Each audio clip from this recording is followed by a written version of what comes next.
Maruti Hyundai SUV వాహా దేశీయంగా కార్ల కొనుగోలుదార్లు వినియోగ వాహనాలు, యుటిలిటీలపై అధికంగా మొగ్గు చూపుతున్నందున వాటి తయారీ పెంచడంపైనే దిగ్గజ వాహన సంస్థలు మారుతి, హ్యుందాయ్ దృష్టి పెట్టాయి.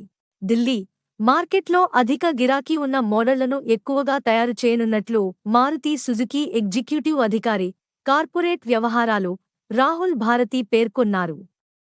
అమ్మకాలు తక్కువగా ఉన్న ప్రారంభ స్థాయి కార్ల తయారీని తగ్గించి అధికంగా అమ్ముడుపోతున్న యుటిలిటీ కార్ల ఉత్పత్తిని పెంచాలని ఎంఎస్ఐ భావిస్తోంది.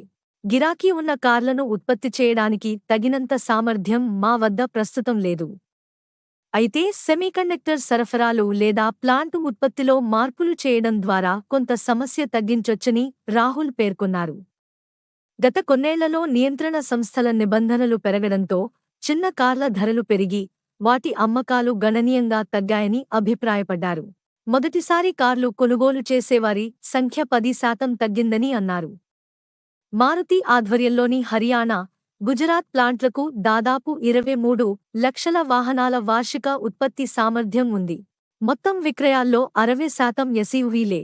ఈ ఏడాది తమ దేశీయ విక్రయాల్లో స్పోర్ట్స్ వినియోగ వాహన ఎస్యూవీ వాటానే 60% ఉండాలన్న లక్ష్యాన్ని చేరుకుంటామని హ్యుందాయ్ సీఈఓ తరుణ్ గార్గ్ పేర్కొన్నారు.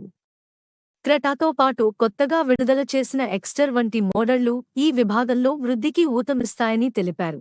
అంతర్జాతీయంగా భౌగోళిక రాజకీయ పరిస్థితులు ఆందోళనకరంగా ఉన్నా గత 3 నెలలుగా ఎగుమతులు ఊపందుకుంటున్నాయని, భవిష్యత్లోనూ ఇవి స్థిరంగా కొనసాగే అవకాశం ఉందన్నారు.